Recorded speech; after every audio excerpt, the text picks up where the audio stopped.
Art and കൾച്ചറിൻ്റെ first chapter ആയിരുന്നു നോക്കിക്കൊണ്ടിരിക്കുന്നത്. അതിൽ introduction കഴിഞ്ഞു, ഹാരപ്പൻ ആർട്ടും ആർക്കിടെക്ചറും കഴിഞ്ഞു, മൗര്യൻ ആർട്ടും ആർക്കിടെക്ചറും കഴിഞ്ഞു, പോസ്റ്റ് മൗര്യൻ ആർട്ടും കഴിഞ്ഞു, അതുപോലെ വേരിയസ് മുദ്രാസ് റിലേറ്റഡ് ടു ബുദ്ധയും കഴിഞ്ഞു.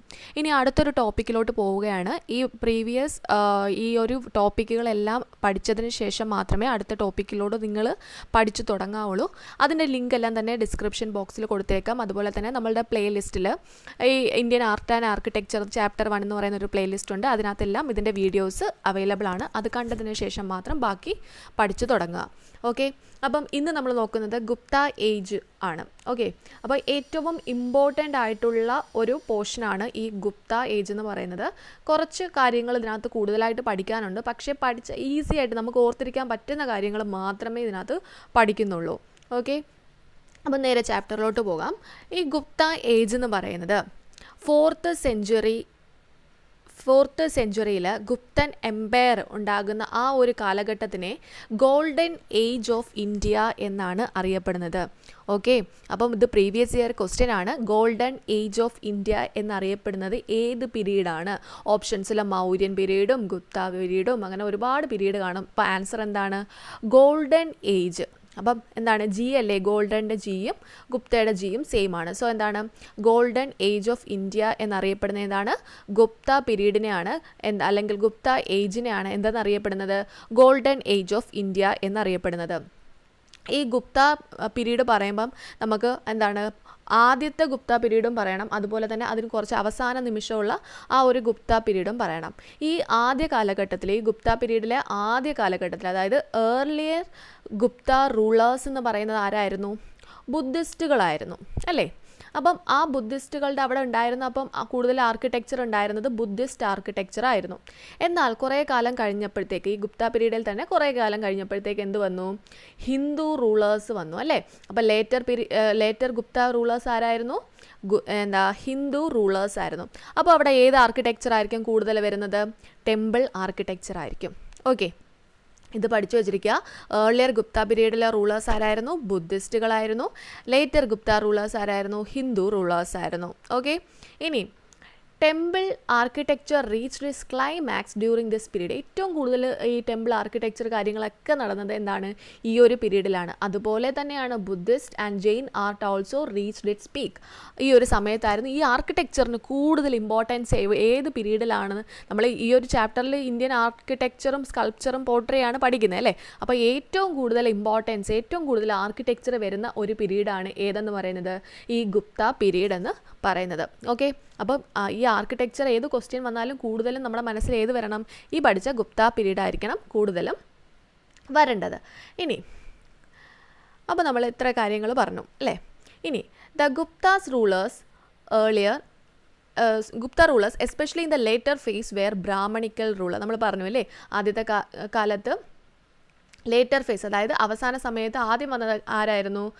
ബ്രാഹ്മണിക്കൽ റൂളർ ആയിരുന്നു. However they showed exemplary tolerance for all other regions. നമ്മൾ പറഞ്ഞു ഹിന്ദു റൂളേഴ്സ് ആണ് അവസാന കാലഘട്ടത്തിൽ, ഗുപ്ത പീരീഡിലെ അവസാന കാലഘട്ടത്തിൽ വന്നതെന്ന്. അപ്പം ഹിന്ദു റൂളേഴ്സിൽ ആരായിരിക്കും വന്നത്? ബ്രാഹ്മൺസ് ആയിരിക്കും അല്ലേ? ബ്രാഹ്മൺസ് റൂളേഴ്സ് ആയിരുന്നു. പക്ഷെ അവരെല്ലാ മതക്കാരോടും എന്തായിരുന്നു? ഒരേ ഒരു നല്ലൊരു രീതിയായിരുന്നു കാഴ്ചവെച്ചുകൊണ്ടിരുന്നത്. അവിടെ ജാതി മതഭേദമന്യേ അവർ നല്ല രീതിക്ക് തന്നെ ആ ഒരു ഭരണം നടത്തി. ഇനി അവർ അനുഷ്ഠിച്ചിരുന്ന 3 വർഷിപ്പുകളായിരുന്നു. ഒന്ന്, ഇന്ത്യയുടെ നോർത്തേൺ പാർട്ടിലും അതുപോലെ തന്നെ സെൻട്രൽ പാർട്ടിലും അവർ ഏത് ദൈവത്തിനെയായിരുന്നു കൂടുതൽ വർഷിപ്പ് ചെയ്തുകൊണ്ടിരുന്നത്? വിഷ്ണുവിനെ ആയിരുന്നു കേട്ടോ. വിഷ്ണുവിനെ ആയിരുന്നു ഇന്ത്യയുടെ നോർത്തേൺ പാർട്ടിലും അതുപോലെ തന്നെ സെൻട്രൽ പാർട്ടിലും കൂടുതലും വിശ്വസിച്ചുകൊണ്ടിരുന്നത് വിഷ്ണുദേവനെ ആയിരുന്നു. ഓക്കെ, ഇനി സദേൺ പാർട്ടിലോട്ട് വരുമ്പം, അപ്പം ഇന്ത്യയുടെ നോർത്തേൺ പാർട്ടിലൊക്കെ വരുന്നത് ആരായിരുന്നു? വിഷ്ണു ആയിരുന്നു. ഇനി നമ്മുടെ സദേൺ പാർട്ടിലോട്ട് വരുമ്പോൾ ഇവിടെ ആര് വരുന്നുണ്ട്? നമ്മുടെ ശിവനെ ആയിരുന്നു സദേൺ പാർട്ടിൽ വർഷിപ്പ് ചെയ്തുകൊണ്ടിരുന്നത്. അനി Shakti in the eastern part of India as well as as well as in the Malabar coast or south west part of India. Okay, ബാക്കി ഭാഗങ്ങളിൽ ഈസ്റ്റ് ഭാഗങ്ങളിലും വെസ്റ്റ് ഭാഗങ്ങളിലും എല്ലാം ആരെയായിരുന്നു? ശക്തിയായിരുന്നു വർഷിപ്പ് ചെയ്തുകൊണ്ടിരുന്നത്. അപ്പോൾ ഇവിടെ നോർത്തേൺ പോർഷനിലും സെൻട്രൽ ഇന്ത്യയിലും ആരായിരുന്നു? വിഷ്ണു ആയിരുന്നു. ഇവിടെ ആരായിരുന്നു? ശിവനായിരുന്നു. ഈ രണ്ട് പോർഷൻസിലും വരുന്ന ആരായിരുന്നു? ശക്തിയായിരുന്നു അല്ലേ? ഇവിടെ വിഷ്ണു, ഇവിടെ ശിവൻ, ഈ രണ്ട് പോർഷൻസിലും വരുന്ന ആരാണ്? ശക്തിയായിരുന്നു. അതൊരു ഇമ്പോർട്ടൻറ്റ് ക്വസ്റ്റ്യൻ ആണ്, ഓർത്തു വെച്ചിരിക്കുക. മാറിപ്പോകരുത്, അങ്ങോട്ടും ഇങ്ങോട്ടും മാറിപ്പോകരുത്. ഓക്കെ, ഇനി നമുക്ക് നേരെ ആർക്കിടെക്ചറിലോട്ട് പോകാം. ഇത്രയാണ് നമ്മുടെ ഗുപ്ത പീരീഡിൻ്റെ ഒരു ഇൻട്രൊഡക്ഷൻ പോലെ നമ്മൾ പഠിച്ചു വെച്ചിരിക്കേണ്ടത്. ഓക്കെ, ഇത്രയും കാര്യങ്ങൾ വളരെ ഈസി ആണല്ലോ. ഇനി ആർക്കിടെക്ചർ നോക്കാം. ആർക്കിടെക്ചറിലോട്ട് പോകുമ്പോഴത്തേക്കും ഈ മുമ്പ് നമ്മൾ നേരത്തെ പഠിച്ച മൗര്യൻ പീരീഡിലുള്ള ആ ഒരു കേവ് ആർക്കിടെക്ചറൊക്കെ പറഞ്ഞല്ലോ, ആ കേവ് ആർക്കിടെക്ചറൊക്കെ തന്നെയായിരുന്നു ഏത് സമയത്തും ഉള്ളത്? ഗുപ്ത ഏജസിലും അതല്ലെങ്കിൽ ഗുപ്ത പീരീഡിലും ഉണ്ടായിരുന്നത്. പക്ഷേ ആ ഒരു കേവ് ആർക്കിടെക്ചറിൽ നിന്നും വ്യത്യസ്തമായിട്ട്, അതായത് മൗര്യൻ പീരീഡിൽ ഉണ്ടായിരുന്ന കേവ് ആർക്കിടെക്ചറിൽ നിന്നൊക്കെ വ്യത്യസ്തമായിട്ട് ഇവിടെ എന്തുണ്ടായി? Mural painting. എല്ലാവർക്കും ഇപ്പോൾ അറിയാവുന്ന ഒരു വേർഡായിരിക്കും അല്ലേ, മ്യൂറൽ പെയിൻറ്റിങ്. അപ്പോൾ മ്യൂറൽ പെയിൻറ്റിംഗ് ഒക്കെ ഉത്ഭവിച്ച് തുടങ്ങിയത് എവിടെ നിന്നാണ്? ഈ ഒരു ഗുപ്ത പീരീഡിൽ നിന്നാണെന്ന് ഓർക്കുക. ഓക്കെ, അപ്പം അതിനുള്ള രണ്ട് എക്സാമ്പിളാണ് അജന്ത കേവ്സും എല്ലോറ കേവ്സും. അപ്പോൾ ഈ ഗുപ്ത പീരീഡിലെ ഈ ഒരു ആർക്കിടെക്ചറിൽ നമുക്ക് കുറച്ച് കേവുകളെ കുറിച്ച് ഡീറ്റെയിൽ ആയിട്ട് പഠിക്കണം. പ്രിലിംസിനൊക്കെ ചോദിക്കാൻ ചാൻസ് ഉള്ള ക്വസ്റ്റ്യൻസ് വരുന്നത് കൂടുതലും ഈ ഒരു ഭാഗങ്ങളിൽ നിന്നൊക്കെ ആയിരിക്കും. സോ സ്കിപ്പ് ചെയ്യാതെ തന്നെ ഓരോ പോയിൻറ്റും പഠിച്ചു പോവുക. ഓക്കെ, ഒരു 4-5 കേവ്സിനെ കുറിച്ച് നമുക്ക് ഇതിനകത്ത് പഠിക്കാം. അതിൽ ഏറ്റവും ഇമ്പോർട്ടൻ്റ് ആയിട്ട്, ഈ ഗുപ്ത പീരീഡിൽ ഏറ്റവും ഇമ്പോർട്ടൻ്റ് ആയിട്ട് പഠിക്കേണ്ട ഒരു കേവാണ് നമ്മുടെ അജന്ത കേവ്സ്. ഓർത്ത് വെച്ചിരിക്കുക, ഗുപ്ത പീരീഡിൽ അജന്ത കേവ്സ് മ്യൂറൽ പെയിൻറ്റിങ്സിനുള്ള ഒരു എക്സാമ്പിളാണ്. ഓക്കെ, ഇനി അജന്ത കേവ്സിനെ കുറിച്ച് പഠിക്കാം. ഓക്കെ, ഇതെന്ന് പറയുന്നത് ഒരു സീരീസ് ഓഫ് റോക്കറ്റ് കേവാണ്. Sahyadri ranges, Waghora river, Aurangabad, Maharashtra. ഇത്രയും വേർഡ്സ് ഓർത്തു വയ്ക്കുക. ഓക്കെ, മഹാരാഷ്ട്രയിലെ ഔറംഗാബാദിൽ വഘോര റിവറിന് അടുത്തായിട്ട് സഹ്യാദ്രി റേഞ്ചസിലുള്ള ഒരു സീരീസ് ഓഫ് സീരീസ് ഓഫ് കേവ്സിനെയാണ് എന്ത് പേരിൽ അറിയപ്പെടുന്നത്? അജന്ത കേവ്സ് എന്ന് അറിയപ്പെടുന്നത്. അപ്പോൾ ഈ ഒരു സെൻറ്റൻസിൽ നിന്ന് തന്നെ ഒരു 4-5 ക്വസ്റ്റ്യൻസ് ചോദിക്കാനുള്ള ചാൻസ് ഉണ്ട് അല്ലേ? ഏത് റേഞ്ചസിലാണ് അജന്ത കേവ്സ് എന്ന് ചോദിച്ചാൽ ഏതാണ്? സഹ്യാദ്രി റേഞ്ചസിലാണ്. ഏത് റിവറിൻ്റെ അടുത്താണെന്ന് ചോദിച്ചാൽ ഏത് പറയണം? വഘോര റിവറിനടുത്താണ്. ഏത് സ്ഥലത്താണ് എന്ന് ചോദിച്ചാൽ പറയണം ഔറംഗാബാദിലാണ്. ഏത് സംസ്ഥാനത്താണെന്ന് ചോദിച്ചാൽ പറയണം മഹാരാഷ്ട്രയിലാണെന്നല്ലേ? ഇത്രയും ക്വസ്റ്റ്യൻസ് ഈ ഒരു ഒറ്റ സെൻറ്റൻസിൽ നിന്ന് വരുന്നുണ്ട്. സോ അത്ര ഇമ്പോർട്ടൻ്റ് ആണ് ആ ഒരു സെൻറ്റൻസ്. ഓർത്ത് വെച്ചിരിക്കുക, അതുപോലെ നോട്ട് ചെയ്യുക, പഠിക്കുക. ഓക്കെ, ഇനി അപ്പോൾ അത്രയും കാര്യങ്ങൾ മനസ്സിലായല്ലോ, അതിൻ്റെ ഒരു ലൊക്കേഷൻ മനസ്സിലായി. ഇനി നമുക്ക് അതിനെക്കുറിച്ച് ഡീറ്റെയിൽ ആയിട്ട് പഠിക്കുകയാണെങ്കിൽ മൊത്തത്തിൽ അജന്ത കേവ്സ് ഒരു 29 കേവ്സ് ആണ് ഉള്ളത്. ഓക്കെ, മാറിപ്പോവരുത്. ഇനി നമുക്ക് എല്ലോറയൊക്കെ പഠിക്കാനുണ്ട്, അതിനകത്തും ഓരോ നമ്പേഴ്സ് വരും. അപ്പം അജന്ത കേവ്സിൽ എത്ര കേവുകളുണ്ട്? അതും ഒരു പ്രീവിയസ് ഇയർ ക്വസ്റ്റ്യൻ ആയിരുന്നു. ഓക്കെ, അപ്പം എത്ര കേവുകളുണ്ട്? 29 കേവ്. അജന്തയ്ക്ക് വയസ്സ് 29 എന്ന് ആലോചിക്കുക. ഓക്കെ, അജന്തയ്ക്ക് എത്ര കേവ്സ് ഉണ്ട്? 29 കേവ്സ്. അതിൽ 25 യൂസ്ഡ് ആസ് വിഹാരാസ് അല്ലെങ്കിൽ റെസിഡൻഷ്യൽ കേവ്സ്. അതിൽ 25 വീടുകളുടെ ആ ഒരു രീതിക്കായിരുന്നു അവർ ഉപയോഗിച്ചിരുന്നത്. അതിൽ 4 മാത്രമേ ഉള്ളൂ ചൈത്യ അല്ലെങ്കിൽ പ്രെയർ ഹാളായിട്ട് യൂസ് ചെയ്തിരുന്നത്. നമ്മൾ ഈ വിഹാരാസും ചൈത്യാസൊക്കെ പ്രീവിയസ് ക്ലാസ്സിൽ പഠിച്ചിട്ടുണ്ട് കേട്ടോ. അപ്പോൾ സോ അത് ഡിഫൈൻ ചെയ്യേണ്ട കാര്യമില്ലല്ലോ. അപ്പോൾ വിഹാരാസ് അല്ലെങ്കിൽ റെസിഡൻഷ്യൽ കേവ്സ് ആയിട്ട് എത്ര എണ്ണം യൂസ് ചെയ്തിരുന്നു? അതിനകത്ത് 25 4 എന്തായിട്ട് യൂസ് ചെയ്തിരുന്നു? ചൈത്യ അല്ലെങ്കിൽ പ്രെയർ ഹാളായിട്ടായിരുന്നു ഉപയോഗിച്ചിരുന്നത്. ഈ കേവ്സ് എന്ന് പറയുന്നത് ഏത് സമയത്ത്, ഏത് കാലഘട്ടത്തിലാണ് ഉണ്ടായതെന്ന് ചോദിച്ചാൽ അജന്ത കേവ്സ് പറയുമ്പോൾ നമ്മൾ വരുന്നുണ്ട്? BC വരുന്നുണ്ട്, AD വരുന്നുണ്ട്. BC എന്താണ്? ബിഫോർ ക്രൈസ്റ്റ് അല്ലേ? AD എന്താണ്? അന്ന ഡൊമിനി.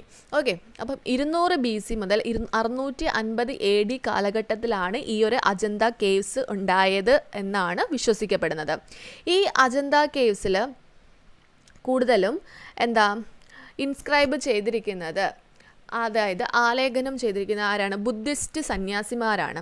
Under the patronage of the Vakataka king. അതായത് അതിൽ വഗതഗ കിങ് ഉണ്ട്, ആ സമയത്ത് ഉണ്ടായിരുന്ന ഒരു രാജാവാണ്. അതിൽ ഏറ്റവും പ്രധാനിയാണ് ഈ ഹരിശേണ.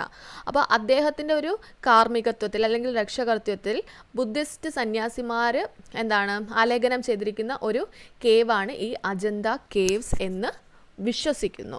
ഓക്കെ, അപ്പോൾ അതിൻ്റെ ഒരു ഫിഗർ നോക്കൂ. ഇതാണ് ആ ഒരു അജന്ത കേവ്സ്. മൊത്തത്തിൽ എത്ര ഗുഹകളുണ്ട് ഇതിനകത്ത്? മൊത്തത്തിൽ 29. ഇത്രയും എല്ലാത്തിനകത്തും കൂടെ കുറേ ഗുഹകളുണ്ട്. ചേർത്ത് എല്ലാം കൂടെ ഒരു 29 ഗുഹകളുണ്ട്. അതിൽ 25 എന്തായിട്ട് യൂസ് ചെയ്തിരുന്നു? വീടുകളായിട്ട്, അതായത് വിഹറാസ് അല്ലെങ്കിൽ റെസിഡൻഷ്യൽ പ്ലേസസ് ആയിട്ട് യൂസ് ചെയ്തിരുന്നു. അതിൽ 4 എന്തായിട്ട് യൂസ് ചെയ്തിരുന്നു? പ്രെയർ ഹാൾ അല്ലെങ്കിൽ ചൈത്യമായിട്ട് ഉപയോഗിച്ചിരുന്നു എന്ന് പറഞ്ഞു. ഓക്കെ, ഇത്രയും കാര്യങ്ങൾ മനസ്സിലായല്ലോ. ഇനി മറ്റൊരു കാര്യം പഠിക്കേണ്ടത്, the figures in these caves were made using fresco painting techniques and demonstrate considerable naturalism. എന്താണ് ഈ ഫ്രെസ്കോ? ചോദിക്കാൻ ചാൻസ് ഉള്ള ഒരു ക്വസ്റ്റ്യൻ ആണ്. എന്താണ് ഈ ഫ്രെസ്കോ ടെക്നിക്ക് എന്ന് ചോദിക്കാം. അതായത് പറഞ്ഞിരിക്കുന്നത് എന്താണ്? ഈ ഗുഹകളിലെ പെയിൻറ്റിങ്സ്, അതായത് ഫിഗേഴ്സൊക്കെ ഒരു ഫ്രെസ്കോ പെയിൻറ്റിങ് ടെക്നിക്ക് യൂസ് ചെയ്താണ് ഉണ്ടാക്കിയിരിക്കുന്നത് അല്ലെങ്കിൽ വരച്ചിരിക്കുന്നതെന്നാണ് പറയുന്നത്. എന്താണ് ഈ ഫ്രെസ്കോ പെയിൻറ്റിങ് ടെക്നിക്ക് എന്നൊന്ന് ഞാൻ ഷോർട്ടാക്കി പറഞ്ഞുതരാം. ഈ ഫ്രെസ്കോ പെയിൻറ്റിങ് ടെക്നിക്കിൽ 3 സ്റ്റെപ്പാണുള്ളത്. അതിൽ ആദ്യത്തെ സ്റ്റെപ്പ് എന്ന് പറയുന്നത് ക്ലേയും ചാണകവും ഉമിയുണ്ടല്ലോ, ഉമിയും കൂടെ ചേർത്ത് കുഴച്ച് എന്താണ് നമ്മുടെ ആ പാറയുടെ സർഫസിൽ ഒരു ലെയറായിട്ട് കോട്ട് ചെയ്യും. രണ്ടാമത്തെ സ്റ്റെപ്പ്, അതിന് മുകളിലായിട്ട് എന്ത് ചെയ്യും? ലൈം പ്ലാസ്റ്റർ കോട്ടിംഗ് അപ്ലൈ ചെയ്യും. അതായത് എന്താണ്? കുമ്മായം എന്നല്ലേ. അപ്പം ആ ഒരു ലൈം പ്ലാസ്റ്റർ കോട്ടിങ് അപ്ലൈ ചെയ്യും. അപ്പം ഈ ലൈം പ്ലാസ്റ്റർ കോട്ടിങ് അപ്ലൈ ചെയ്യുമ്പോൾ എന്താണ്? അത് നനഞ്ഞായിരിക്കും ഇരിക്കുന്നത്. അപ്പോൾ അതിനകത്ത് ആ നനഞ്ഞിരിക്കുന്ന ആ ഒരു പാറ്റേണിൽ തന്നെ എന്ത് ചെയ്യും? അതിനകത്തോട്ട് കളറും പിഗ്മെൻസും എല്ലാം കൂടെ ആ നനഞ്ഞിരിക്കുന്ന സർഫസിലോട്ട് അപ്ലൈ ചെയ്യും. ഇങ്ങനെ അപ്ലൈ ചെയ്യുമ്പോഴത്തേക്ക്, ഈ നനഞ്ഞിരിക്കുന്നതിനകത്ത് അപ്ലൈ ചെയ്യുമ്പോഴത്തേക്ക് അത് ഒരുപാട് കാലം ലാസ്റ്റ് ചെയ്യുമെന്നാണ് അവർ വിശ്വസിച്ചിരുന്നത്. അതുകൊണ്ട് തന്നെ ആയിരിക്കുമല്ലോ നമുക്കിപ്പോൾ അത് കാണാനും സാധിക്കുന്നത് അല്ലേ. അപ്പം ആ ഒരു ടെക്നിക്കായിരുന്നു, അതായത് ഫ്രെസ്കോ പെയിൻറ്റിങ് ടെക്നിക്കായിരുന്നു അന്ന് ആ ഒരു അജന്ത കേവ്സിൽ ഉപയോഗിച്ചിരുന്നത്. ഓക്കെ, അപ്പം എന്താണ് ഫ്രെസ്കോ എന്ന് വേണമെങ്കിൽ ഒന്ന് ഡിഫൈൻ ചെയ്യാം. എന്താണ്? A technique of mural painting executed upon a freshly laid or wet lime plaster. Freshly അപ്പോൾ അല്ലെങ്കിൽ വെറ്റായിട്ടുള്ള ഒരു ലൈം പ്ലാസ്റ്ററിൽ അപ്ലൈ ചെയ്യുന്ന ഒരു മ്യൂറൽ പെയിൻറ്റിങ് ടെക്നിക്കാണ്. കൂടുതലും അത് അസോസിയേറ്റ് ചെയ്തിരിക്കുന്നത് എവിടെയായിരുന്നു? ഇറ്റാലിയൻ റിനൈസൻസ് പെയിൻറ്റിങ്സിലാണ് അത് കൂടുതലും അന്നൊക്കെ ഉപയോഗിച്ചിരുന്നത്. ഓക്കെ, അപ്പോൾ ഫ്രെസ്കോ പെയിൻറ്റിങ് ടെക്നിക്ക് എന്താണെന്ന് പഠിച്ചു വെച്ചിരിക്കുക. ഇനി ഇത്രയും കാര്യങ്ങൾ മാത്രമേ ഉള്ളൂ അജന്ത കേവ്സിനെ കുറിച്ച് പഠിക്കാൻ. ഓക്കെ, എളുപ്പമല്ലേ? ഇനി നേരെ നമുക്ക് എല്ലോറ കേവ്സിലോട്ട് പോകാം. എല്ലോറ കേവ്സ്, അപ്പോൾ അജന്ത കേവ്സിൻ്റെ ഒന്നുകൂടെ പറയാം. അജന്ത കേവ്സ് എന്തായിരുന്നു? സഹ്യാദ്രി റേഞ്ചസിലാണ്, വഗോര റിവറിനടുത്താണ്, മഹാരാഷ്ട്രയിൽ ഔറംഗാബാദിലാണ്. മൊത്തത്തിൽ 29 കേവുകളുണ്ട്. അതിൽ 25 വീടുകളായിട്ടും 4 എന്താണ് പ്രെയർ ഹോളായിട്ടുമാണ് ഉണ്ടായിരുന്നത്. എന്താണ്? ബുദ്ധിസ്റ്റ് സന്യാസിമാരായിരുന്നു ഇതിൽ കൂടുതലും എന്തായിരുന്നു ആർക്കിടെക്ചറൊക്കെ ഉണ്ടാക്കിയിരുന്നത്. പിന്നെ ഫ്രെസ്കോ പെയിൻറ്റിങ്. ഇത്രയും കാര്യങ്ങൾ മാത്രമേ ഉള്ളൂ അജന്ത കേവ്സിൽ പഠിക്കാൻ. എക്സാമിന് ചോദിക്കാൻ ചാൻസ് ഉള്ള ഒരു ടോപ്പിക്കാണ് ആ ഒരു അജന്ത കേവ്സ് എന്ന് പറയുന്നത് കേട്ടോ. മുമ്പത്തെ PSC എക്സാംസിനായാലും ഒരുപാട് എക്സാംസിന് ചോദിച്ചിട്ടുള്ള ഒരു ക്വസ്റ്റ്യനും കൂടെയാണ് അജന്ത കേവ്സ് എവിടെയാണ് സിറ്റുവേറ്റ് ചെയ്തിരുന്നത്, ഏത് റേഞ്ചസിലാണ്, എത്ര കേവ്സ് ഉണ്ട് എന്നൊക്കെ ചോദിച്ചിട്ടുണ്ട്. സോ നേരെ നമുക്ക് എല്ലോറ കേവ്സ്.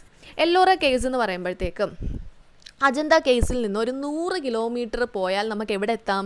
എല്ലോറ കേവുകളിൽ എത്താം. ഓക്കെ, നമ്മളിപ്പോൾ എല്ലോറ കേവിൽ ജസ്റ്റ് നമ്മൾ വായിച്ചു പോവുകയല്ല, ജസ്റ്റ് ഇമാജിൻ ചെയ്യുകയാണ്. നമ്മൾ അവിടെ എല്ലോറ കേവിൽ എത്തി എന്നുള്ള ആ ഒരു രീതിക്ക് ഇമാജിൻ ചെയ്താൽ നമുക്ക് എന്ത് ചെയ്യാം? ഓർത്തിരിക്കാം, ആ ഒരു ഫിഗർ ഓർത്തിരിക്കാം. ഓക്കെ, അപ്പം നമ്മൾ പറഞ്ഞു എന്താ, നമ്മുടെ അജന്ത കേവിൽ നിന്ന് നേരെ എല്ലോറയിലോട്ട് പോകുന്നു. എല്ലോറയിലോട്ട് പോകാൻ ഇനി എത്ര സമയമുണ്ട്, എത്ര കിലോമീറ്റർ ഉണ്ട്? 100 കിലോമീറ്റർ യാത്ര ചെയ്യണം. അങ്ങനെ 100 കിലോമീറ്റർ യാത്ര ചെയ്ത് എല്ലോറ കേവിലെത്തി. എല്ലോറ കേവ് നിങ്ങൾക്ക് കാണണ്ടേ? അപ്പം നിങ്ങൾ കണ്ട ആ ഒരു എല്ലോറ കേവ് എന്ന് പറയുന്നത് 100 കിലോമീറ്റർ ട്രാവൽ ചെയ്തെത്തിയപ്പോൾ നിങ്ങൾ എന്ത് കാണുന്നു? ദാ ഈ ഒരു എല്ലോറ ഗുഹ കാണുന്നു. സങ്കല്പിച്ചല്ലോ. അപ്പം എല്ലോറ ഗുഹകൾ കണ്ടപ്പോഴത്തേക്കും ഓക്കെ, എല്ലോറ ഗുഹകൾ കണ്ടപ്പോഴത്തേക്കും അവിടെ എത്ര ഗുഹകളുണ്ട്, എത്ര കേവ്സ് ഉണ്ട്? 34 കേവ്സ് ഉണ്ട്. ഓക്കെ, മറ്റടുത്ത് അജന്ത കേവിൽ 29 ഉള്ളായിരുന്നു. പക്ഷേ എല്ലോറയിലോട്ട് വരുമ്പോൾ എത്രയുണ്ട്? 34 കേവ്സ് ഉണ്ട്. അപ്പോൾ നമ്മൾ അവിടെ നിന്ന് പറയുന്നു, അയ്യോ 34 കേവ്സ് ഉണ്ടോ, ഈ 34 കേവ്സിലും ബുദ്ധിസ്റ്റുകളാണോ ചെയ്തത് എന്ന് ചോദിക്കുന്നു. അപ്പോൾ അവിടെ നിന്ന് ഒരാൾ പറയുന്നു, അല്ല, 17 ബ്രാഹ്മൺസിൻ്റെയാണ്, 12 ഉള്ളൂ ബുദ്ധിസ്റ്റിൻ്റെ, 5 ജെയിൻസിൻ്റെയാണ്. ഓക്കെ, ഇത്രയും കാര്യങ്ങൾ അറിഞ്ഞു അല്ലേ. 17 ആരുടെയാണ്? ബ്രാഹ്മൺസിൻ്റെയാണ്. 12 ആരുടെയാണ്? ബുദ്ധിസ്റ്റുകളുടെയാണ്. 5 ജെയിൻസുകളുടെയാണ്. അപ്പോൾ 34 കേവ് ഉണ്ട്. അതിൽ എത്ര എണ്ണം വീതമാണ് ഓരോരുത്തർക്കും ഉള്ളതെന്നും മനസ്സിലായി. ഇനി ഇത് ചോദിക്കുന്നു, ഇത് ഏത് കാലത്താണ് ഉണ്ടായത്? അപ്പോൾ പറയുന്നു, ഇത് ഒരു 5th നും 11th സെഞ്ച്വറി AD ഇടയിലായാണ് ഉണ്ടായതെന്നാണ് പറയുന്നത്. അതായത് നമ്മളുടെ അജന്ത കേവ്സിനേക്കാളും അജന്ത കേവ്സ് ഉണ്ടായതിന് ശേഷം കുറേ കഴിഞ്ഞിട്ടാണ് എന്തുണ്ടാകുന്നത്? ഈ എല്ലോറ കേവ്സ് ഉണ്ടാകുന്നത്. അതുപോലെ നമ്മുടെ ഒരു ഗൈഡ് പറഞ്ഞു തരുന്നു, എന്താണ് ഇത് ഇങ്ങനെ ഒരു ആർക്കിടെക്ചർ ഇത്രയും നല്ല ഭംഗിയാകാനുള്ള കാരണം വിദർഭയിൽ നിന്നും കർണാടകയിൽ നിന്നും തമിഴ്നാടിൽ നിന്നും ഒക്കെ വന്ന എന്താണ് ഗിൽസ് എന്ന് വെച്ചാൽ എന്താണ്? ഈ സംഘടിത സംഘം, ഇങ്ങനെ ആർക്കിടെക്ചർ ചെയ്യുന്ന സംഘങ്ങൾ ചേർന്നാണ് ഈ ഒരു എല്ലോറ ഗുഹ പണി കഴിപ്പിച്ച് എന്ന് പറയുന്നു. അതുകൊണ്ട് തന്നെ നിങ്ങൾക്കിവിടെ പലതരത്തിലുള്ള നാച്ചുറൽ ഒരു സമുദായത്തിൽപ്പെട്ട അല്ലെങ്കിൽ ഒരേ ഏരിയയിലുള്ള ആൾക്കാരല്ല, പല ഏരിയയിൽ നിന്ന് വന്നതുകൊണ്ട് തന്നെ അവിടെ ഒരു നാച്ചുറൽ ഡൈവേഴ്സിറ്റി നിങ്ങൾക്ക് എല്ലാ ഗുഹകളിലും കാണാമെന്ന് അദ്ദേഹം പറഞ്ഞു തരുന്നു അല്ലേ. And architecture style. അപ്പോൾ നമുക്ക് പറഞ്ഞു എത്ര ഗുഹകളുണ്ട്? 34 ഗുഹകളുണ്ടെന്ന് പറഞ്ഞു. അപ്പം ഇത് ഓർഡറിൽ, അപ്പം നമുക്ക് എന്നാ ഗുഹ കാണാൻ പോവാം അല്ലേ. ഗുഹ കാണാനായിട്ട് പോകുമ്പോഴത്തേക്ക് നമ്മൾ ആദ്യത്തെ ഗുഹയുടെ അവിടെ എത്തി. അപ്പം ആദ്യത്തെ ഗുഹ മുതൽ ഒരു 12 ഗുഹ വരെ പോകുമ്പോൾ നമ്മൾ അങ്ങോട്ട് നോക്കുമ്പോൾ അകത്തോട്ട് ആരെ കാണുന്നു? ബുദ്ധിസ്റ്റുകളെ കാണുന്നു എന്ന് ആലോചിക്കുക. ആദ്യം ആരിയ്ക്കുന്നു? ബുദ്ധിസ്റ്റുകൾ കഴിഞ്ഞിട്ടേ ഉള്ളൂ ബാക്കി ആൾക്കാരൊക്കെ അല്ലേ. അപ്പം നമ്മൾ ആദ്യത്തെ ഗുഹയിൽ തൊട്ട് 12ാമത്തെ ഗുഹ വരെ നടക്കുമ്പോഴത്തേക്ക് അവിടെ ആരെ കാണുന്നു? ബുദ്ധിസ്റ്റുകളെ കാണുന്നു. അതിനുശേഷം 13 മുതൽ 29 വരെ, അതായത് അജന്ത കേവ്സിൻ്റെ എണ്ണം 29 ഉള്ളായിരുന്നു. സോ അത്രയും ഒരു ഗുഹയിൽ എത്തുമ്പോഴത്തേക്ക് നമ്മൾ ആരെയും കാണുന്നു? ഹിന്ദുക്കളെയും കാണുന്നു. അപ്പോൾ നമ്മൾ ബുദ്ധിസ്റ്റുകളെ 1 മുതൽ 12 വരെയും കണ്ടു. അതിനുശേഷം ഹിന്ദുസിനെയും കണ്ടു 13 മുതൽ 29 വരെ നടന്നപ്പോഴത്തേക്ക്. അപ്പോൾ ഇത്രയും നടന്ന് 29-ലെത്തിയപ്പോൾ അദ്ദേഹം പറഞ്ഞു തരുന്നു, നമുക്ക് ഇത്രയും ഗുഹകൾ, നമ്മൾ ഇത്രയും നേരം കണ്ട ഗുഹകൾ, അതായത് 29 വരെയുള്ള ഗുഹകൾ കൺസ്ട്രക്ട് ചെയ്തത് ഏത് ഡൈനാസ്റ്റിയാണ്? രാഷ്ട്രകൂട ഡൈനാസ്റ്റിയാണ് ഇത്രയും ഗുഹകൾ എന്ത് ചെയ്തത്? ഉണ്ടാക്കിയത്. ഓക്കെ, ഇനി നമുക്കിനി എത്ര ഗുഹകളും കൂടെ കാണാനുണ്ട്? 5 ഗുഹകളും കൂടെ ഉണ്ട് അല്ലേ. അതായത് ജെയിൻസിൻ്റെ 5 ഗുഹകളുണ്ട്. അതുണ്ടാക്കിയിരിക്കുന്നത് ആരാണ്? യാദവ ഡൈനാസ്റ്റിയാണ്. ഓക്കെ, അപ്പോൾ കേവ് നമ്പർ 30 മുതൽ 34 വരെ ജെയിനിൻ്റെയാണ്, യാദവ ഡൈനാസ്റ്റിയാണ് ഉണ്ടാക്കിയിരിക്കുന്നത്. അത്രയും മനസ്സിലായല്ലോ. ആദ്യം 1 മുതൽ 12 വരെ നടന്നപ്പോഴത്തേക്ക് ആരുടെ ഗുഹ കണ്ടു? ബുദ്ധിസ്റ്റുകളുടെ കണ്ടു. 13 മുതൽ 29 വരെ ആരുടെ കണ്ടു? ഹിന്ദുസിൻ്റെ കണ്ടു. അതിനുശേഷം 5 ആരുടെയാണ്? ജെയിൻസിൻ്റെയാണ്.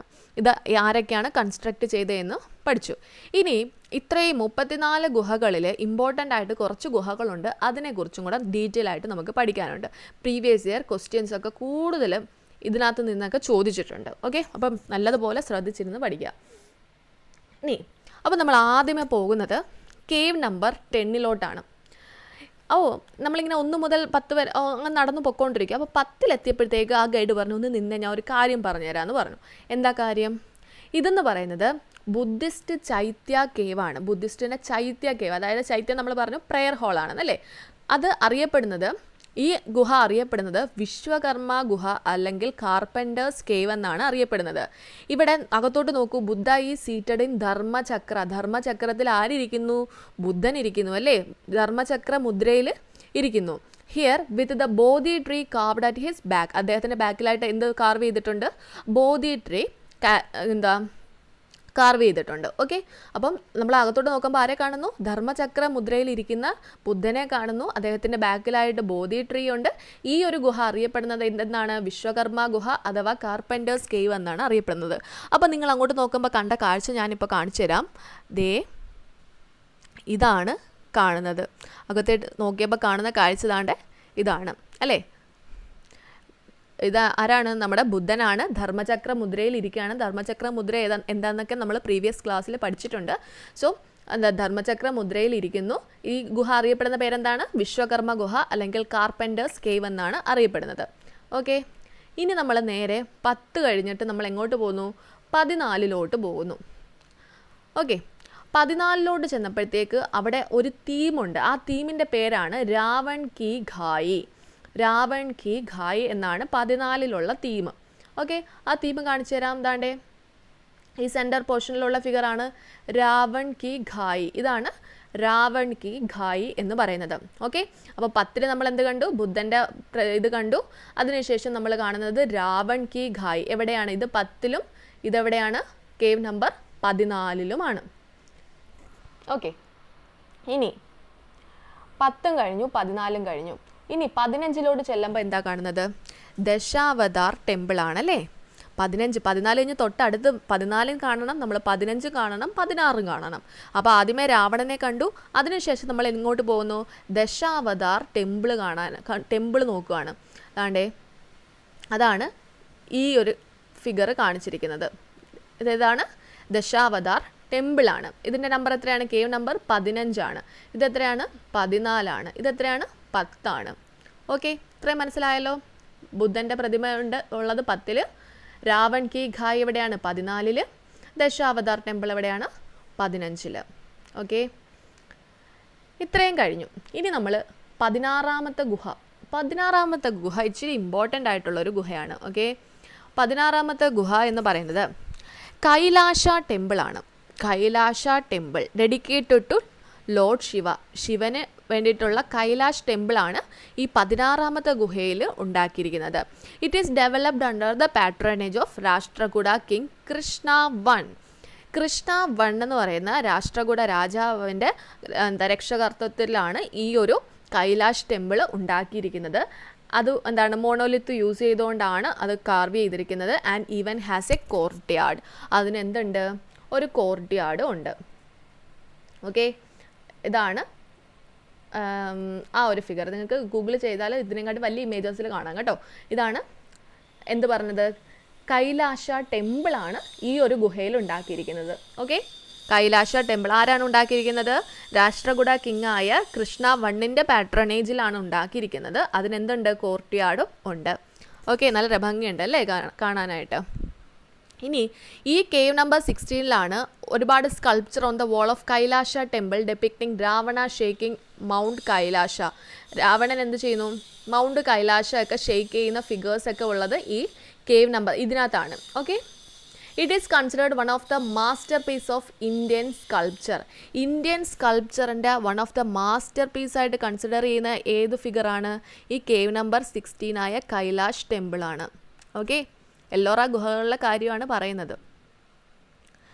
ഇനി കേവ് നമ്പർ 29 എന്ന് പറയുന്നത് ധുമാർ ലേനയാണ്. ധുമാർ ലേന, ധുമാർ ലേനയുടെ ഫിഗറാണ് ഈ കാണിച്ചിരിക്കുന്നത്. ധുമാർ ലേന.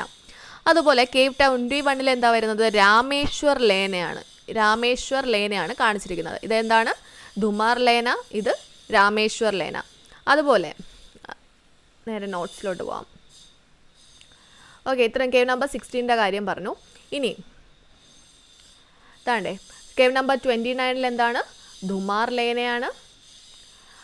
കേവ് 21 എന്താണ്? രാമേശ്വർ ലേനയാണ്. ഓക്കെ, രാമേശ്വർ ലേനയാണ്. ഇനി 2 ഫേമസ് ജെയിൻ കേവ്സ് ആർ. ഇനി ഇവിടെ എന്താണ്? നമ്മൾ പറഞ്ഞു 5 ജെയിൻ കേവ്സ് ഉണ്ട് അല്ലേ. അതിനകത്ത് 2 ഇമ്പോർട്ടൻ്റ് ആയിട്ടുള്ള ജെയിൻ കേവുകളാണ് ഇന്ദ്രസഭയും ജഗന്നാഥ സഭയും.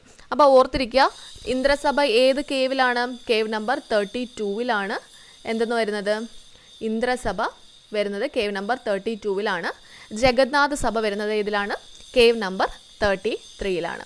ഇത്രയും കാര്യങ്ങളും മാത്രമേ ഉള്ളൂ എന്തിനെക്കുറിച്ച് പഠിക്കാൻ? എല്ലോറ ഗുഹകൾ. അപ്പോൾ എല്ലോറ ഗുഹകളുടെ കാര്യം ഇനി വീണ്ടും റിപ്പീറ്റ് ചെയ്താൽ നമ്മുടെ വീഡിയോയുടെ ലെങ്ത് കൂടും. സോ നിങ്ങൾക്ക് മനസ്സിലായില്ലെങ്കിൽ ഒന്നും കൂടെ കേട്ട് നോക്കുക. ഓക്കെ, ഇനി നമുക്ക് നേരെ അടുത്ത കേവിലോട്ട് പോകാം. ഏതാണ്? ഭാഗ് കേവ്സ്. ഭാഗ് കേവ്സ് എന്ന് പറയുമ്പം അതാണ്ടേ ഭാഗ് കേവ്സ്. ഭാഗ് കേവ്സ് എന്ന് പറയുന്നത് മധ്യപ്രദേശിലെ ഭാഗിനി റിവറിൻ്റെ പേര് വന്ന് എവിടെ നിന്നാണെന്ന് മനസ്സിലായല്ലോ. ഭാഗിനി റിവറിൻ്റെ കരയിലുള്ള ഒരു കേവാണ് ഭാഗ് കേവ് എന്ന് പറയുന്നത്. ഇവിടെ എത്ര കേവുകളാണുള്ളത്? 9 കേവുകളാണ്. 9 ബുദ്ധിസ്റ്റ് കേവുകളാണ് ഈ ഭാഗ് കേവ്സിലുള്ളത്. ഇതുണ്ടായത് ഏത് കാലഘട്ടത്തിലാണ്? 5th to 6th century AD ഉണ്ടായത്. ഇത് ഓൾമോസ്റ്റ് നമ്മുടെ അജന്ത കേവ്സ് പോലെ തന്നെയാണ്. അതിനകത്തുള്ള ഏറ്റവും ഒരു സിഗ്നിഫിക്കൻ്റ് ആയിട്ടുള്ളൊരു കേവാണ് രംഗ് മഹാൾ എന്ന് പറയുന്നത്. എന്താ പെയിൻറ്റിങ്സ്, അവിടെ ഉണ്ടായിരുന്ന പെയിൻറ്റിങ്സ് കൂടുതലും എന്തായിരുന്നു, മെറ്റീരിയലിസ്റ്റിക് ആയിരുന്നു. മെറ്റീരിയലിസ്റ്റിക് എന്ന് വെച്ചാൽ എന്താണ്, കൂടുതലും എന്താ ഭൗതികപരമായ പെയിൻറ്റിങ്സ് ആയിരുന്നു. ഈ ആധ്യാത്മപരമായിട്ടുള്ളത് വരാതെ ഭൗതികപരമായിട്ട് അത് അവിടെ അടുത്തുള്ള ആൾക്കാരുടെ ഫിഗേഴ്സ് അങ്ങനെയുള്ള കാര്യങ്ങളൊക്കെ ആയിരുന്നു കൂടുതലും ഈ ഭാഗ കേവ്സിലുള്ളത്. അപ്പോൾ ഇതിനകത്ത് വരാൻ ചാൻസ് ഉള്ള ക്വസ്റ്റ്യൻ എന്ന് വെച്ചാൽ ഭാഗ കേവ് എവിടെയാണ് സ്ഥിതി ചെയ്യുന്നതെന്ന് ചോദിച്ചാൽ എവിടെയാണ്? മധ്യപ്രദേശിലാണ്. എത്ര കേവ്സ് ഉണ്ട്? 9 കേവ്സ് ഉണ്ട്. ഏത് നദിയുടെ തീരത്താണ്? ഭാഗിനി നദിയുടെ തീരത്താണ്. ഏറ്റവും സിഗ്നിഫിക്കൻ്റ് ആയിട്ടുള്ള കേവ് ഏതാണ്? രംഗ് മഹാളാണ്. ഇനി മറ്റൊരു രീതിക്ക് ചോദിക്കാം, രംഗ് മഹാൾ ഏത് കേവിലാണ് ഉള്ളത് എന്ന് ചോദിക്കാം. ഏത് കേവിലാണ് ലൊക്കേറ്റ് ചെയ്യുന്നതെന്ന് ചോദിച്ചാൽ ഏത് കേവാണ്? ഭാഗ് കേവ് ആണെന്ന് ആലോചിക്കുക. ഓക്കെ, ഭാഗ് കേവിൻ്റെ ഫിഗറാണ് നമ്മുടെ ഈ ആദ്യമേ കാണിച്ചിരിക്കുന്നത്. 9 കേവുകളുള്ള ഭാഗ് കേവാണ് ഈ ആദ്യത്തെ ഫിഗർ കാണിച്ചിരിക്കുന്നത്. ഓക്കെ, അത് മനസ്സിലായല്ലോ. ഇനി അടുത്ത കേവാണ് ജുനാഗഡ് കേവ്. കുറച്ച് ഇമ്പോർട്ടൻ്റ് ആയിട്ടുള്ളൊരു കേവാണ്, ഓർത്ത് വെച്ചിരിക്കുക. ജുനാഗഡ് കേവ് എന്ന് പറയുന്നത് ഒരു ബുദ്ധിസ്റ്റ് കേവാണ്. There are Buddhist cave located in Junagadh district of Gujarat. ഗുജറാത്തിലെ എന്താണ്, അപ്പോൾ ഓർത്തിരിക്കുക എന്താണ്, ജുനാഗത്തിൽ ജെ വരുന്നുണ്ട്, ഗുജറാത്തിലും ജെ ഉണ്ട് അല്ലേ. അപ്പം ഗുജറാത്തിലാണ് ജുനാഗഡ് കേവ് സ്ഥിതി ചെയ്യുന്നത്. സോ എന്താണ്, ജുനാഗഡ് ഡിസ്ട്രിക്ട്സിലാണ്, ജുനാഗഡ് ഡിസ്ട്രിക്റ്റിൽ, ഗുജറാത്തിലെ ജുനാഗഡ് ഡിസ്ട്രിക്റ്റിലാണ് ജുനാഗഡ് കേവ് സ്ഥിതി ചെയ്യുന്നതെന്ന് ഓർക്കുക. ഈ കേവ് എന്ന് നമ്മൾ മറ്റുള്ള സ്ഥലങ്ങളെല്ലാം നല്ല ഗുഹകൾ, നല്ല രീതിക്ക് ഉണ്ടാക്കിയിരിക്കുന്ന ഗുഹകളൊക്കെയാണ് കണ്ടത്. പക്ഷേ ഇവിടെ കേവ് എന്ന് പറയാൻ കൂടുതലായിട്ട് പറ്റത്തില്ല, കൂടുതലും പൊളിഞ്ഞ് ആ ഒരു രീതി കിടക്കുന്നുണ്ട്. നമുക്ക് സൈറ്റ് എന്ന് പറയാം അല്ലേ. 3 ഡിഫറെൻറ്റ് സൈറ്റുകളാണ് നമുക്കവിടെ കാണാൻ സാധിക്കുന്നത്. അതിൽ ആദ്യത്തെ സൈറ്റാണ് ഖാപ്ര കൊടിയ. ഓക്കെ, ഖാപ്ര കൊടിയ. രണ്ടാമത്തെ സൈറ്റാണ് ബാബ പ്യാരെ. ബാബ പ്യാരെ, അതുപോലെ തന്നെ മൂന്നാമത്തെ സൈറ്റാണ് ഉപ്പർകോട്ട്. ഇത്രയും 3 കാര്യങ്ങൾ ഇമ്പോർട്ടൻ്റ് ആയിട്ട് പഠിക്കുക.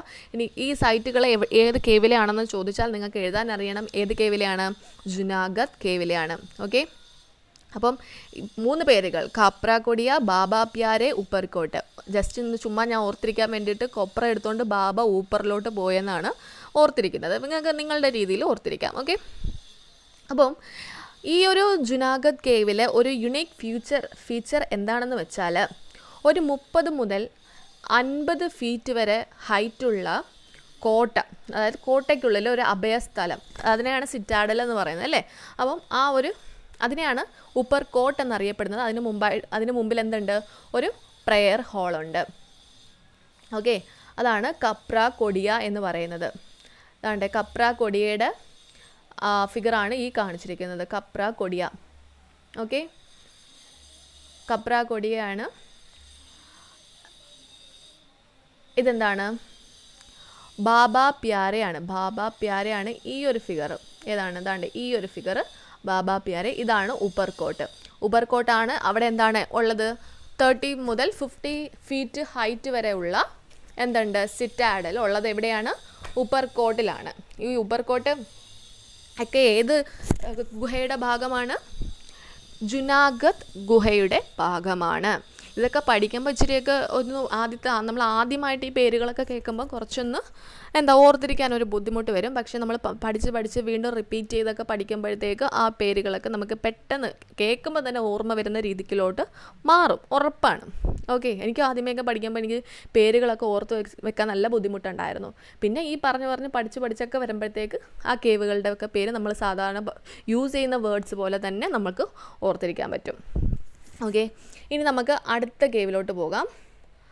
അടുത്ത കേവാണ് എന്താണ്, മണ്ഡപേശ്വർ കേവ്. നമ്മുടെ മണ്ഡപം എന്നുള്ള ആ ഒരു രീതിക്ക് നമുക്ക് പറയാം അല്ലേ. മണ്ഡപേശ്വർ കേവ് എന്ന് പറയുന്നത് മുംബൈയിലാണ് സ്ഥിതി ചെയ്യുന്നത്. ഓക്കെ, മണ്ഡപേശ്വർ കേവ് എവിടെയാണ് സ്ഥിതി ചെയ്യുന്നത്, മുംബൈയിലാണ് സ്ഥിതി ചെയ്യുന്നത്. ബോരിവല്ലി നിയർ മുംബൈയിൽ ബോരിവല്ലിക്ക് അടുത്തായിട്ടാണ് സ്ഥിതി ചെയ്യുന്നത്. ഈ മണ്ഡപേശ്വർ കേവിൻ്റെ മറ്റൊരു പേരാണ് Montperir cave. Okay, Montperir cave എന്നറിയപ്പെടുന്ന ഏത് കേവാണ്, മണ്ഡപേശ്വർ കേവാണ്. It is developed in the late Gupta period as a Brahmanical cave. ഇതിൻ്റെ ഒരു പ്രധാന ഫീച്ചറാണ് ഞാനീ പറയുന്നത്.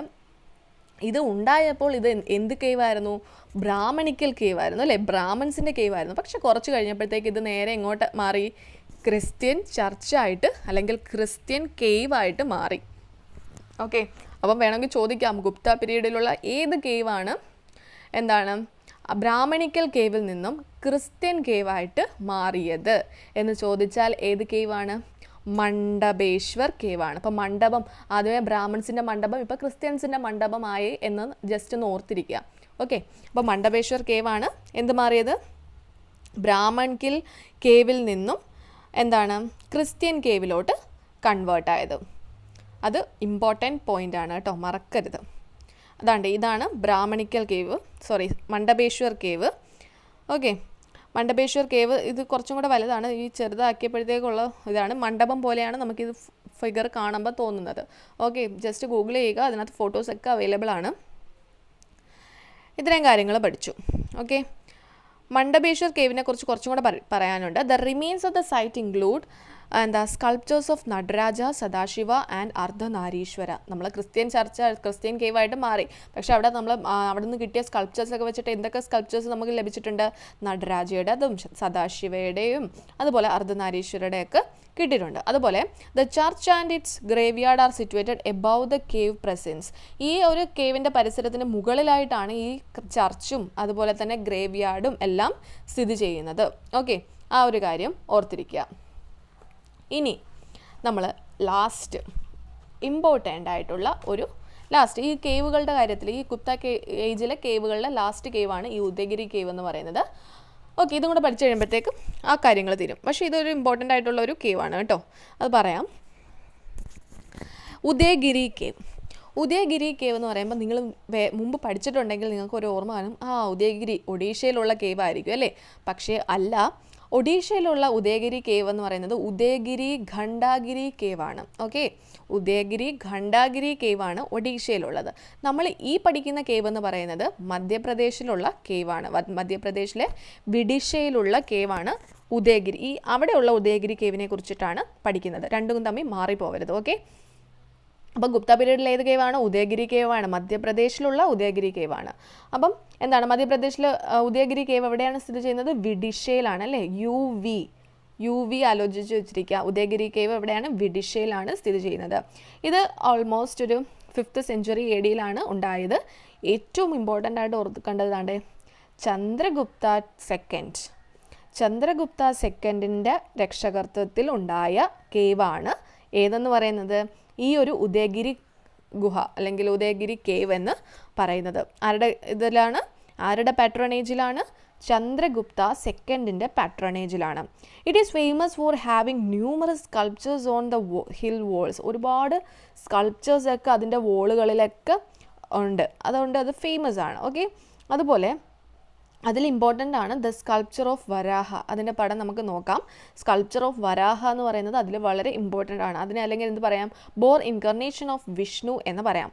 The cave have one of the earliest Hindu sculpture. It is also have caves dedicated to Shiva, Narasimha എന്ന് വെച്ചാൽ എന്താണ്? പകുതി മനുഷ്യനും പകുതി സിംഹവുമായിട്ടുള്ളതാണ് നരസിംഹ. നാരായണ എന്ന് വെച്ചാൽ നമ്മുടെ വിഷ്ണുവിൻ്റെ റെസ്റ്റിംഗ് പോർഷനാണ്. ആ ഒരു ഇതിനെയാണ് നാരായണ എന്ന് പറയുന്നത്. അതുപോലെ തന്നെ സ്കന്ദ. ഇത്രയും കാര്യങ്ങളെല്ലാം എവിടെയുണ്ട്? ഈ ഒരു ഉദയഗിരി കേവിലുണ്ട്. ആരുടെ പാട്രണേജിലാണ് ഉണ്ടാക്കിയത്? അതാണ് ഇവിടെ ഇമ്പോർട്ടൻ്റ് ആയിട്ടുള്ള പോയിന്റ്. ചന്ദ്രഗുപ്ത സെക്കൻഡിൻ്റെ ആണ്. ഏറ്റവും കൂടുതൽ വരാഹ സ്കൾപ്ചർ എവിടെയാണ് ഫേമസ് ആയിട്ടുള്ളതെന്ന് ചോദിച്ചാൽ ഉദയഗിരിയിലാണ് എന്ന് ആലോചിക്കുക. ഓക്കെ, ഇത്രയും കാര്യങ്ങളാണ് ഉദയഗിരി കേവിനെ കുറിച്ച് പറയേണ്ടത്. ഇതാണ് ഉദയഗിരി കോട്ട എന്ന് പറയുന്നത്. കണ്ടല്ലോ, ഉദയഗിരി കോട്ട കണ്ടില്ലെന്ന് പറയരുത്. മധ്യപ്രദേശിലുള്ള വിഡിഷയിലുള്ള ഉദയഗിരി കോട്ടയാണിത്. നമ്മൾ പറഞ്ഞ വരാഹയുടെ ഫിഗർ ഇതാണ്. ഓക്കെ, വിഷ്ണുവിൻ്റെ ഒരു അവതാരമാണ് ഈ വരാഹ എന്ന് പറയുന്നത്. സോ ഇതിൻ്റെ നമ്മൾ പറഞ്ഞു വാൾസിലെല്ലാം പലതരത്തിലുള്ള പെയിൻറ്റിങ്സ് ആണ് അല്ലേ? സോ വരാഹ എന്ന് പറയുന്നത് എന്താണ്? ഈ ഒരു ഏത് കേവിലാണ് ഈ ഒരു വരാഹ പെയിൻറ്റിങ് ഇമ്പോർട്ടൻ്റ് ആയിട്ട് വരുന്നതെന്ന് ചോദിച്ചാൽ ഉദയഗിരി കേവ് ആണെന്ന് ആലോചിച്ച് വെച്ചിരിക്കുക. ഈ രണ്ട് ഫിഗേഴ്സ് മനസ്സിൽ നിന്ന് പോകരുത്. ഓക്കെ, ഇനി നമ്മൾ ആർക്കിടെക്ചറിനെ കുറിച്ച് പഠിച്ചു. ഗുപ്ത ഏജിലെ ആർക്കിടെക്ചറിനെ കുറിച്ച് പഠിച്ചപ്പോൾ നമ്മൾ കുറച്ച് കേവുകളുടെ കാര്യമാണ് പഠിച്ചത്. അജന്ത കേവ്സ്, എല്ലോറ കേവ്സ്, അതുപോലെ തന്നെ എന്താണ് ഉദയഗിരി കേവ്, പിന്നെ മണ്ഡപേശ്വർ കേവ്, പിന്നെ ബാഗ് കേവ്, അതുപോലെ ജുനാഗദ് കേവ്, ഇത്രയും കേവുകളെക്കുറിച്ച് പഠിച്ചു. അതിലാണ് ഗുപ്ത ആർക്കിടെക്ചറിൽ വരുന്നത്. അപ്പോൾ നമ്മളടുത്ത് ഒരു പ്രിലിംസ് മെയിൻസിന് എക്സാമിന് ഗുപ്ത ആർക്കിടെക്ചറിനെ കുറിച്ച് ഡിഫൈൻ ചെയ്യാൻ പറഞ്ഞാൽ നമ്മുടെ മനസ്സിൽ ഇത്രയും കേവുകളുടെ കാര്യങ്ങൾ വരണം. നമുക്ക് 5 മാർക്കിന് ചോദിച്ചാലും 10 മാർക്കിന് ചോദിച്ചാൽ വരെ നമുക്ക് എഴുതാൻ പറ്റുന്ന രീതിക്ക് നമുക്ക് ഇത്രയും കാര്യങ്ങൾ അറിയാം അല്ലേ. സോ അത്രയും കാര്യങ്ങൾ എഴുതി വെക്കണം. അതുപോലെ തന്നെ പ്രിലിംസിന് ഈ ഒരു പോർഷൻസിൽ നിന്നൊക്കെ ഒത്തിരി ക്വസ്റ്റ്യൻസ് വരാൻ ചാൻസ് ഉണ്ട്. ഓക്കെ, ഏത് രീതിക്ക് വേണമെങ്കിലും അവർക്ക് ചോദിക്കാം. സോ അങ്ങോട്ടും ഇങ്ങോട്ടും തിരിച്ചും മറിച്ചും എല്ലാം പഠിച്ചു വെച്ചിരിക്കുക. അപ്പം ആർക്കിടെക്ചർ പറഞ്ഞു. ഇനി അടുത്തത് നമ്മൾ സ്തൂപങ്ങളുടെ കാര്യമാണ്. സ്തൂപ എന്ന് പറയുമ്പോഴത്തേക്ക് നമ്മൾ ഈ ഒരു ഗുപ്ത പീരീഡിൽ കൂടുതലും ആർക്കിടെക്ചർ ആയിരുന്നു നടന്നത്. അതുകൊണ്ട് തന്നെ വലിയ ഇമ്പോർട്ടൻസ് ഒന്നും സ്തൂപങ്ങൾക്കില്ല. അധികം സ്തൂപങ്ങളുടെ ഡെവലപ്മെൻ്റ് ഒന്നും ഈ ഒരു ഗുപ്ത പീരീഡിൽ ഉണ്ടായിട്ടുണ്ടായിരുന്നെങ്കിൽ നമുക്ക് അതും കൂടെ പഠിക്കേണ്ടി വന്നേനെ അല്ലേ. ഇവിടെ പക്ഷെ നമുക്ക് ഒരേ ഒരു സ്തൂപത്തിൻ്റെ കാര്യം മാത്രം പറഞ്ഞാൽ മതി. ഏതാണ്?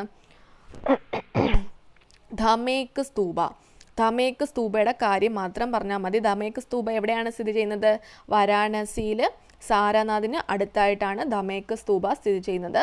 It is marked as a spot where Buddha gave his first sermon. Buddha ആദ്യമായിട്ട് മതപ്രഭാഷണം നടത്തിയത് എവിടെ വെച്ചാണെന്ന് ഈ ഒരു ധമേക് സ്തൂപയുടെ അടുത്ത് വെച്ചിട്ടാണെന്ന് വേണമെങ്കിൽ പറയാം. ഇതാണ് ഈ ധമേക് സ്തൂപ എന്ന് പറയുന്നത്. ഓക്കെ, വാരാണസിയിലാണ് സ്ഥിതി ചെയ്യുന്നതെന്ന് ഓർക്കുക. അതുകൊണ്ട് ഈ ഒരു ഫിഗറാണ്, ഇതാണ് ആ ഒരു കൺസെപ്റ്റ്. ഓക്കെ, ഇനി സ്കൾപ്ചറിനെ കുറിച്ച് പറയുമ്പം during the Gupta period A new school of sculpture developed around Sarnath. പുതിയൊരു സ്കൂൾ ഓഫ് സ്കൾപ്ചർ എവിടെ വരുന്നു? സാരനാഥിൽ വരുന്നുണ്ട് അല്ലേ. സ്തൂപാസ് വരുന്നതും എവിടെയാണ്? സാരനാഥിൽ തന്നെയാണ്. സ്കൾപ്ചറും വരുന്നത് എവിടെയാണ്? സാരനാഥിൽ തന്നെയാണ്. അതിൽ കൂടുതൽ ക്രീം കളേർഡ് സാൻഡ് സ്റ്റോൺ ആയിരുന്നു യൂസ് ചെയ്തിരുന്നത്. Sculpture of the school were immaculately dressed. മറ്റുള്ള സ്കൾപ്ചേഴ്സിലൊക്കെ ഡ്രസ്സിങ് ഒക്കെ വളരെ മുമ്പത്തെ മൗര്യൻ പീരീഡിലൊക്കെ ഉള്ള സ്കൾപ്ചേഴ്സിലൊക്കെ ഡ്രസ്സുള്ള ഫിഗേഴ്സൊക്കെ വളരെ കുറവായിരുന്നു. പക്ഷേ ഈ ഒരു ഗുപ്ത ഏജിലോട്ട് വന്നപ്പോഴത്തേക്ക് സ്കൾപ്ചറിലകത്ത് കൂടുതലും ഫിഗേഴ്സിനെല്ലാം ഡ്രസ്സ്, നേക്കഡായിട്ടുള്ള ഒരു ഫിഗേഴ്സും ഉണ്ടായിരുന്നില്ല. എല്ലാം വെൽ ഡ്രസ്ഡ് ആയിട്ടുള്ള ഫിഗേഴ്സ് ആയിരുന്നു ഉണ്ടായിരുന്നത്. ഓക്കെ, ഇത്രയും കാര്യങ്ങളാണ് നമുക്ക് ഗുപ്ത പീരീഡിൽ പഠിക്കാനുള്ളത്. ഓക്കെ, മോസ്റ്റ് ഇമ്പോർട്ടൻ്റ് ആയിട്ടുള്ള ഒരു പീരീഡാണ് ഈ ഗുപ്ത പീരീഡ് എന്ന് പറയുന്നത്. ഓക്കെ, ഇത്രയും കാര്യങ്ങൾ നോട്ട്സ് പ്രിപ്പയർ ചെയ്ത് പഠിക്കുക. ഇനിയും നമുക്ക് ഈ ഒരു ചാപ്റ്റർ ഇനിയും കംപ്ലീറ്റ് ചെയ്യാൻ കുറേ പോയിൻറ്റ്സ് ഉണ്ട്. സോ അതെല്ലാം വീഡിയോസ് അപ്ലോഡ് ചെയ്തുകൊണ്ടിരിക്കും. എനിക്ക് കുറേ പേര് എന്നെ ഇപ്പോഴേ ഫോളോ ചെയ്ത് വരുന്നുണ്ടെന്ന് മനസ്സിലായിട്ടുണ്ട്. സോ അവരെല്ലാവരും ബാക്കിയുള്ള വീഡിയോസ് ചോദിച്ചുകൊണ്ടിരിക്കുന്നുണ്ട്. എനിക്ക് ഈ ടൈം വരുന്നത് ഈ ഒരു നോട്ട്സ് പ്രിപ്പറേഷന് ആ ഒരു ടൈം വരും, പിന്നെ പഠിക്കാനും ടൈം വരും. എന്നിട്ട് മാത്രമേ എനിക്ക് വീഡിയോസ് അപ്ലോഡ് ചെയ്യാൻ പറ്റത്തുള്ളൂ. അതുകൊണ്ടാണ് ആ ഒരു ഡിലേ വരുന്നത് കേട്ടോ. അപ്പോൾ നിങ്ങൾക്ക് ആ ഒരു ഡിലേ വരും. നിങ്ങൾക്ക് ജസ്റ്റ് ആ ഒരു വീഡിയോ കണ്ട് ആ നോട്ട്സ് എഴുതി അങ്ങ് പോയാൽ മതി. പക്ഷേ നമ്മൾ അത്രയും പ്രിപ്പയർ ചെയ്യുമ്പോഴത്തേക്ക് ഒത്തിരി ടൈം വരും. സോ ആ ടൈം നിങ്ങൾ വേസ്റ്റ് ആക്കണ്ട. ആ ടൈമിൽ നിങ്ങൾ വേറെ ഏതെങ്കിലും സബ്ജക്റ്റ്, അതുപോലെ തന്നെ GK questions, Hindu news paper, അങ്ങനത്തെ കാര്യങ്ങളെല്ലാം ആ ഒരു ഇതിൽ കംപ്ലീറ്റ് ചെയ്ത് വരുമ്പോഴത്തേക്ക് എൻ്റെ വീഡിയോ അപ്ലോഡ് ചെയ്തെന്നുള്ള നോട്ടിഫിക്കേഷൻ നിങ്ങൾക്ക് ലഭിക്കും. നോട്ടിഫിക്കേഷൻ ലഭിക്കണമെങ്കിൽ ചാനൽ സബ്സ്ക്രൈബ് ചെയ്യാൻ മറക്കരുത്. Okay, thank you.